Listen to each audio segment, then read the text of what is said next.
Welcome judiciary aspirant इन Pahuja law academy.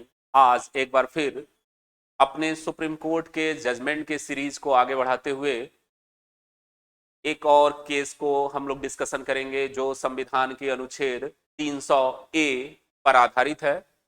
इस case का नाम Lucknow Nagar Nigam versus Kohli brothers colours lab. यह केस फरवरी 2024 का है। 22 फरवरी 2024 का जजमेंट आया।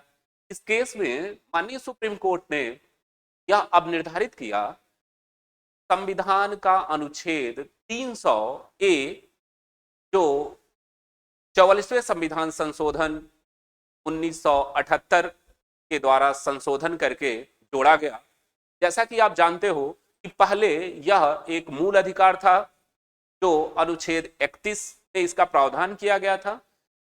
इसको संशोधन करके 44वें संविधान संशोधन के माध्यम से संवैधानिक अधिकार बना दिया गया और एक विधिक अधिकार है। तो इस केस में सुप्रीम कोर्ट ने संपत्ति के अधिकार को अनुच्छेद 300 ए के तहत यह अब निर्धारित किया कि इसमें जो व्यक्ति शब्द का प्रयोग किया गया है वह उस व्यक्ति के अंतर्गत केवल भारत के नागरिक ही नहीं आते बल्कि वे व्यक्ति भी आते हैं जो भारत के नागरिक नहीं हैं।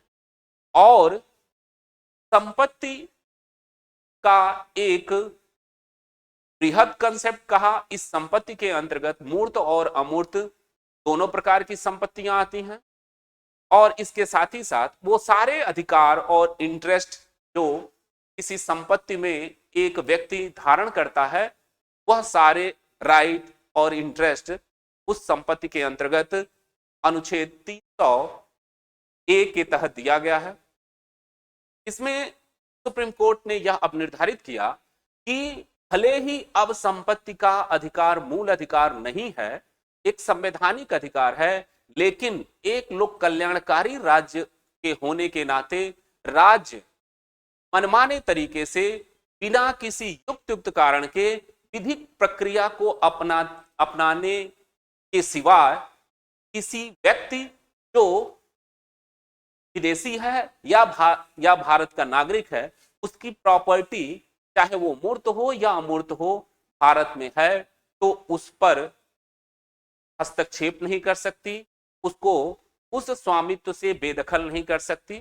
तो इस केस में सुप्रीम कोर्ट ने यह स्पष्ट रूप से कहा कि भले ही संपत्ति का अधिकार मौलिक अधिकार नहीं रहा, एक विधिक अधिकार है, लेकिन फिर भी राज्य सरकार किसी व्यक्ति को मनमाने तरीके से उसके संपत्ति से वंचित नहीं कर सकती और व्यक्ति के अंतर्गत न केवल भारत का नागरिक बल्कि एक विदेशी व्यक्ति भी इसमें शामिल है। तो यह एक इंपॉर्टेंट जजमेंट है जो आपके जुडिशरी के एग्जाम में पूछा जा सकता है कि यह केस किस आर्टिकल से संबंधित है। तो यह अनुच्छेद 300 ए पर आधारित है। सुप्रीम कोर्ट का जजमेंट जो 2024 का जजमेंट है। इसी इंफॉर्मेशन को देने के लिए मैं प्रेजेंट हुआ था। धन्यवाद।